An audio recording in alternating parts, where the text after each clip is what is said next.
Some would call it swag, some call it cockiness, some would call it being a diva. But when you're good, it's not bragging. An elite wide receivers and the confidence they exude often permeates an entire team, and we're going to see a couple of examples of that in this one. Welcome to College Station, Texas. Kyle Field, home of the 12th man and the Texas A&M Aggies. As we'll see a squad from the Big Ten, the USC Trojans, taking on the 21st ranked team in the land, the Texas A&M Aggies. For EA Sports College Football, I'm Reese Davis, David Pollack, Jesse Palmer alongside. Guys, we can't wait to see this game. Been looking forward to it all week.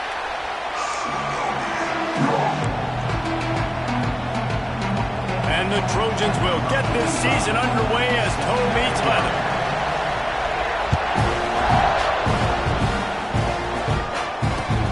Looking for those open spaces and opportunity.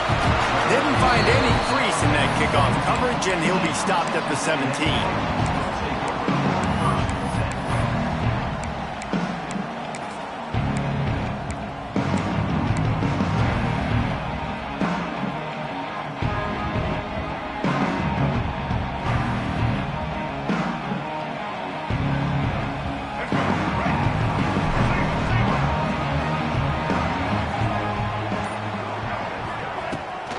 On the run, it's Mock.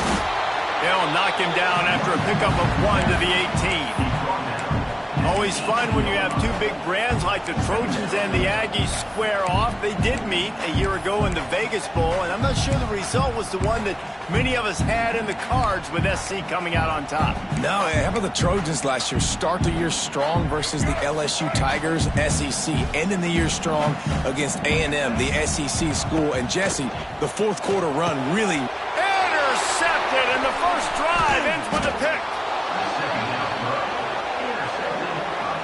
You know, after watching that interception, I just wonder if this kid's too amped up tonight. He was so excited to take the field. He thought this was going to be a game that he could stat it up, but he's going to have to do a better job tonight with his decision-making. That is not how you want to start a game.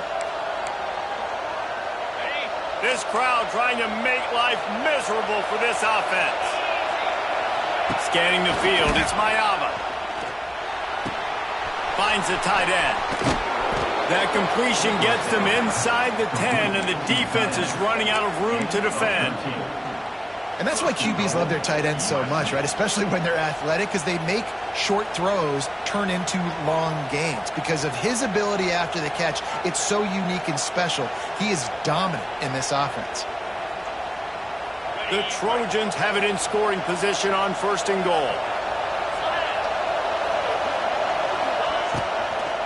They'll try to get it in with the run. And there was nowhere to go, just stopped in his tracks in the backfield. And that's why he is an All-American caliber player. He is just so physical and dominant against the run. He's able to shed blockers, use his athleticism, use his speed, get to the ball carrier and bring him down. Simply one of the best box defenders you're going to find in the entire country. Trying to bull his way in. And he'll take this into the end zone, but hang on just a second. Flag down. Let's see what this is about. Getting set for the extra point after putting the scoreboard to work for the first time. And the extra point makes it 7-0.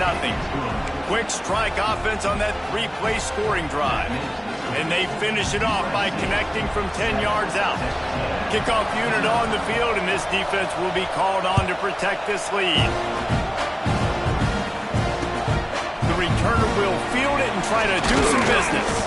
He was looking for some running room, but not much to be found as he stopped at the 18.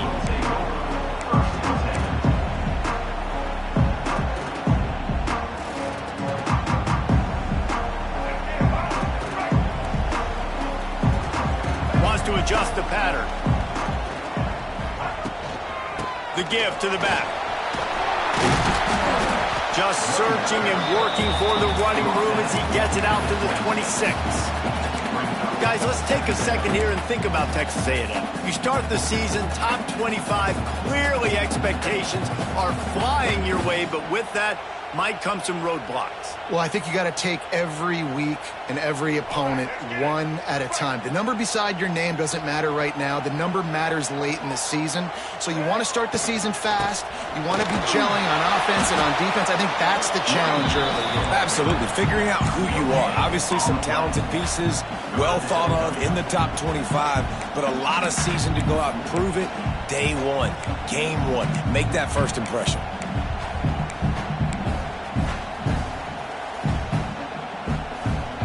And the Aggies line up trying to move the sticks on 3rd and short. They want to run this quarterback. He just needed a yard on 3rd down, and there just wasn't any room to pick it up. Well, they're trying to go with the QB design run, but nice job defensively. They were not fooled by it. They were physical up front, and guys defeating blocks, able to get that tackle for loss. And the offense will stay on the field. Do you think they're just going to try to make the defense jump?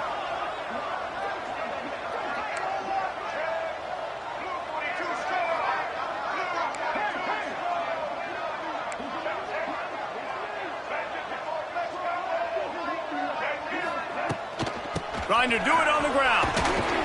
How about that defense rising up and stopping him short on 4th down? Man, first half being that aggressive on your side of the field, that's a different world. Like, you live in the analytics world, and I know people say go for it more often. I don't see the point in going for it on that one early in the game in that situation. And guys, USC has the ball back and sending the offense onto the field. Already a solid start to this one. Now back to work with this 7-0 lead. Out of the gun, the inside give.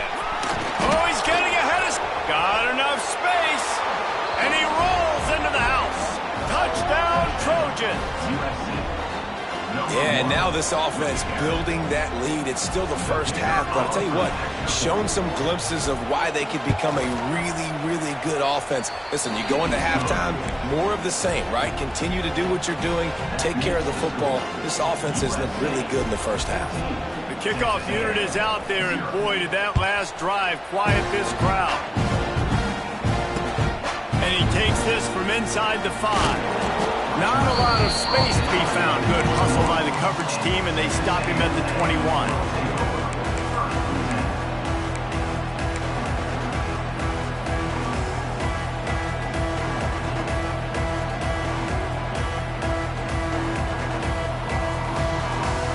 They come to the line for the first play of the drive, snapping it from the 21. To the air, it's Reed. Rushes on him. And he gets out of there and gets some yardage and gets down without taking any punishment. You know, QBs want to make those big plays. They want to put up the big stats. But when nothing's there, sometimes you just tuck the ball, get a minimal gain. I like the slide, by the way, too. Get down and don't take a big hit. That's a way to give yourself some breathing room. Now the second play of the drive from the 36. Just a short pass to the tight end. They've got it to the 49-yard line, and they'll move the chains. Well, I know the tight end did some good things after the catch, but got to give the quarterback credit, too, for the location of the throw. Because he put it out in front of his big man, he was able to make the catch and accelerate, creating some distance there between him and the defense.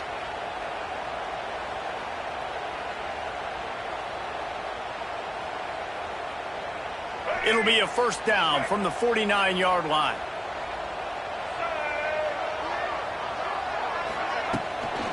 He'll try the left side. And maybe he'll get back to the line of scrimmage, but no more than that.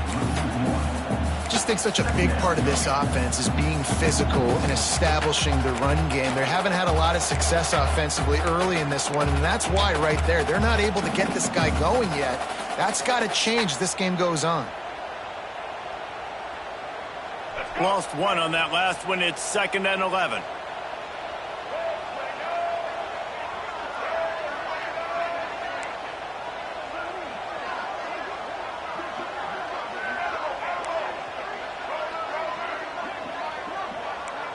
Quarterback making adjustments. 2nd down, they'll go to the air. Got it in the middle, it's Concepcion. Really good surge for this offense. They move the chains, and he's got it at the 34. Well, a really nice catch there, and I'll tell you, ever since Texas A&M made the move to the SEC, their path to the national championship got way harder. If they're going to win today, they've got to come up with big plays in the passing game. This guy gives them that opportunity. He gives them a chance not just to compete for conference titles, but for national championships, too.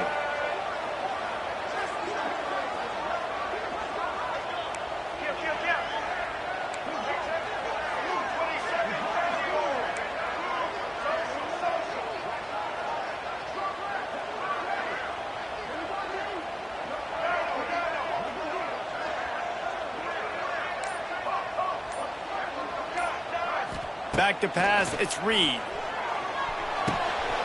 Caught in the backfield, it's Bussey. And the defense holds firm. No pickup at all on that play. I don't know that there's a harder position in football to play than cornerback. You know, all the space in the game, the speed of the game, the big bodies out wide. But to be able to break on those short passes and be an open field tackler like that and give up no yards and protect deep, that's a nice job by the corner. Quarterback extends the play. No more time to throw. Quarterback is sacked at the 35. Time winding down in the quarter as they come to the line.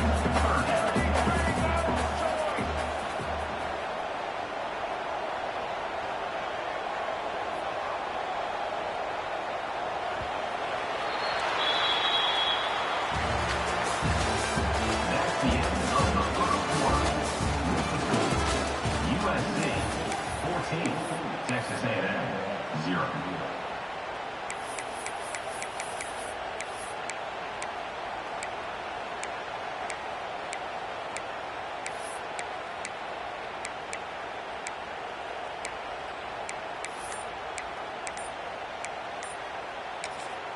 The offense wastes no time getting the timeout call. Timeout, Texas A&M. So they had a chance to talk over this third down play to open the period.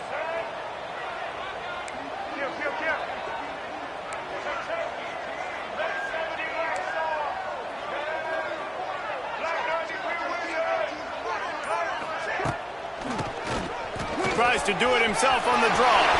Got enough for the first. Still touchdown, Aggie! He shed tackles right and left and housed it. You're not going to keep the lid on this guy forever. Sooner or later, he's going to get loose.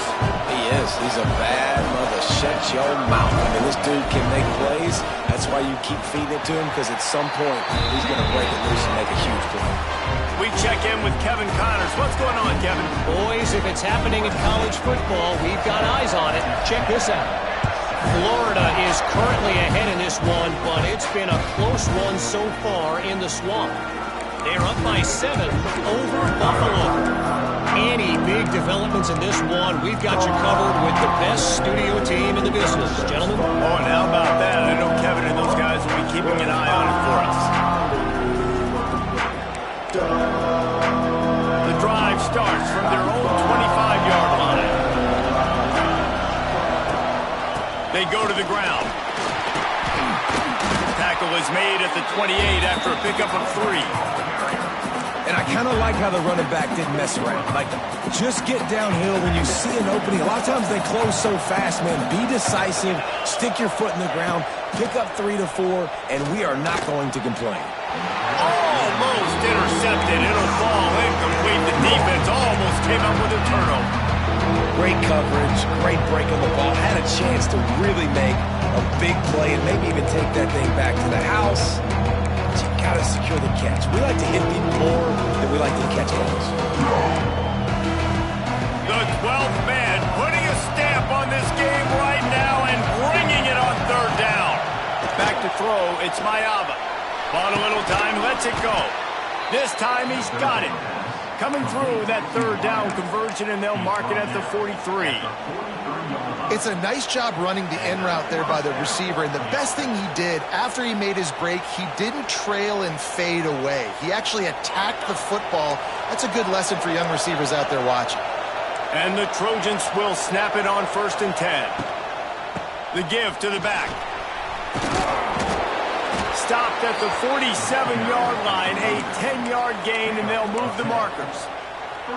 Man, coaches talked about they want to get this running back involved early and often and create some momentum, and this is a great way to do it. Early in this football game, ripping off an explosive run, get the juices going, and I bet you he's going to get a few more touches today. Can't get him to the ground. And he used that patented spin move to pick up a few extra yards. You know, it's funny. I know running backs oftentimes are afterthoughts when it comes to the passing game, but when you think about it, this guy's been making people miss his entire life taking handoffs. So why wouldn't you try to get him involved in the passing game as well? You just saw in that last play how dangerous he is after the catch. They'll go to the air on 2nd and short. Got it behind the line. It's Jordan. He stopped at the 32-yard line. Pick up a 5 on the play, and it'll be a first down. This offense is clicking, everything working together really well.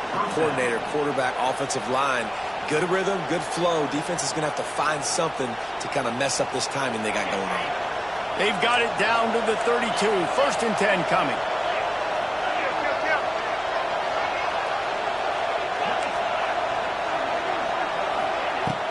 Use the play fake, now to throw. He tries to take the top off.